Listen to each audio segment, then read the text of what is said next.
move on and bring in ActionSA's KwaZulu-Natal chairperson, Zwakele Mncwango, which is where we were supposed to go in a short time ago. Zwakele, very good evening to you. Thank you so much for joining us tonight. So you've heard what the Human Rights Commission has said about the water situation and the failure of local government to provide water in KwaZulu-Natal. You have spoken about this issue for quite a while now. Has the Commission gone far enough in addressing your concerns? Yeah, thanks, Tembekile, and the viewers at home. I must say this report actually paints the true state of service delivery in KwaZulu-Natal as far as water is concerned. We've been raising these issues around the issue of water crisis in the province, including the issue of sanitation. As you will know that we are even in court where we are trying to force a municipality to do what it's supposed to be doing in terms of the constitution. And we are happy that finally the Commission, after have received 600 complaints, and I must say this just few complaints of those who were able to complain, but South Africans in KwaZulu-Natal are really left behind. If you look at the report, it even states the fact that about 70% of rural communities still drink water from dams and rivers, which also means by violating the rights to sufficient water, it also leads to a violation of other rights, like the right to dignity. So there's a lot of issues that have been raised by the Commission, which we believe that there should be really accountability from moving forward. If you look at the recommendation, they even talks about ensuring that the Department of Sanitation do their work in terms of paying oversight, including legislature, as well as the municipalities are supposed to be doing the work they are doing. But as ActionSA, I must say, we've been also proposing on our policy conference, last week, we had a press conference. We're also proposing that we must do away with district municipalities because we believe they are also a burden in terms of having a barrier when it comes to water services. We believe local municipalities must be empowered to provide water to residents wherever there's a local municipality. And even more troubling, Zwakele, from the Human Rights Commission briefing today is what they talk about in regards to the tankers, right? Some communities have a problem with having regular supply of water via the tankers, but where the tankers are available, the Commission says that's basically being treated as a money-making scheme. I'm paraphrasing here because so much is being spent on the provision of tankers that, in fact, there's less investment in the establishment or the building or setting up of permanent infrastructure to meet the water needs of these communities. Would I be right to say then that suggests that it's another area that may need investigation, perhaps by another entity and even the police if corruption is involved, because unfortunately we live in a country where that is the constant suspicion? Yeah, you're quite right, Tembekile. Remember the Constitution, Section 27, 1B, don't only talk about access to water, but it talks about access to sufficient water.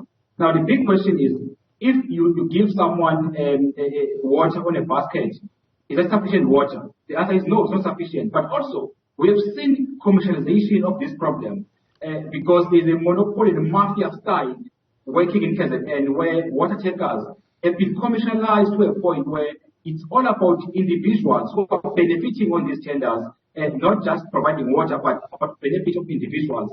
But also, I'm happy that the Commission even mentioned the fact that water tankers must only be used for emergencies. It can't be a normal that people must access water using water tankers.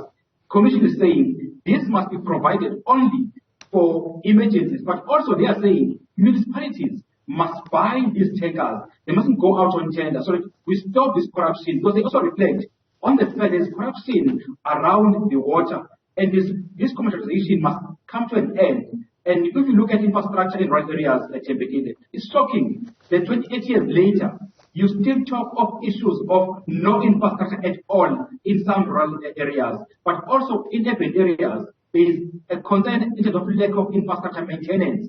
But as moreover, if you look at other municipalities in KZN, there's an issue around water loss. eThekwini alone, Tembekile, is losing about 58% of water due to lack of maintenance of infrastructure and also illegal connections. But these are challenges that tells you there's a lack of political will, which was also reflected by the Commission. But I do believe you're quite correct I think SIU must come on board and do investigation in terms of this mafia industry that have control now, monopolize this issue of water tankers. And I can tell you, water tankers have even gone far from water, even sanitation. I can tell you, for example, in Harding, you'll be surprised, Timbekile. What I found there is that they break pipes so that water tankers can take sewer from a pump station to a water treatment plant. Even here in Durban, in the same situation where you find tankers from private companies are now taking sewer from pump station and cross them to a water treatment plant, which tells you that there is no political will to end this mafia that came to on the government to use public funds for the self-benefits. So we believe that there must be investigation. How much of the crisis, Zwakele, is the fault of the municipalities and how much is the fault of the Cooperative Governance Department? Because in this report, for example, the Human Rights Commission says the department must review funding for municipalities and consider updates to critical water infrastructure and must then report to the Commission within a year. Has the department been sleeping on the job?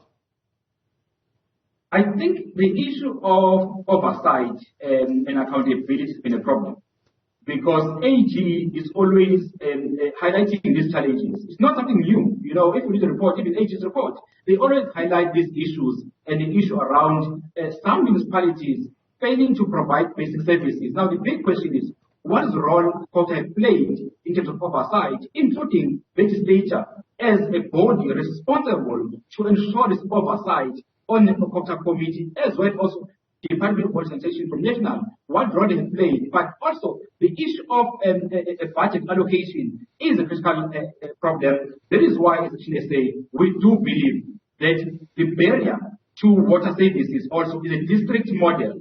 This district municipality model must be done away with. We are saying government must work closely with local governments because residents anyway, when they complain about water, they don't go to a district mayor. They will go to a councillor or they go to a municipal mayor at a local level. That is why we're saying, why spend so much money having this big structure at a district level only to provide water? Why can't you take it down to local level? Let local municipalities provide basic services like water, electricity, especially the issue of water. We believe that, as the Commission is saying, the rights have been violated. Now it means government must do something. That is why we're saying COGTA must come on board, including the water authority boards must come on board and saying how to ensure that local municipalities are able to provide water and also build infrastructure for our communities. As a commission is also saying, right. These commercial areas have been left behind by democrats.